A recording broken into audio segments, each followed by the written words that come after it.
Periodic table के trends याद नहीं हो रहे? डोंट वरी, मैं आपकी नीता मैम लेकर आ गई हूँ एक super trick to remember all the tricks. जी हाँ, सारे ट्रिक्स। आपको बस इतना याद रख लेना है, आई स्नीज। ओके, इसको पढ़ना सीख लो। आई स्नीज, आई स्नीज, SNEEZ, SNEEZE नहीं, SNEEZ। अब इन दोनों के जो फर्स्ट लेटर्स है आई और एस, स्नीज के ए और एस, आपको इन लेटर्स से ये तो समझ आ गया होगा कि ये क्या है।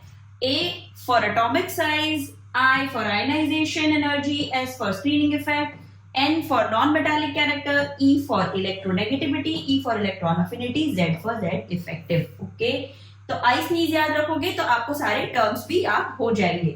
इसके अलावा A और S के अलावा except A and S, all properties increase left to right and decrease down the group, यानी कि सारी properties down the group decrease होंगी, D for down, D for decrease, और सब लेफ्ट टू राइट इंक्रीज होंगे। Okay, यानी कि atomic size का क्या हुआ, इनका उल्टा, स्क्रीनिंग का भी क्या हुआ, उल्टा। अब स्क्रीनिंग के लिए अगर आपने ध्यान से देखा हो तो मैंने यहां लिखा है स्पेशल केस, राइट। तो स्क्रीनिंग के लिए क्या स्पेशल केस है कि डाउन द ग्रुप तो इंक्रीज होता है but across the period same रहता है। S for screening effect, S for same, across the period same रहता है। किसी को ये लग रहा हो कि मेटालिक कैरेक्टर तो छूट गया, तो मेटालिक कैरेक्टर बच्चों नॉन मेटालिक का एग्जैक्टली ऑपोजिट होता है। तो अगर non metallic character left to right increase हो रहा है तो मेटालिक कैरेक्टर का क्या होगा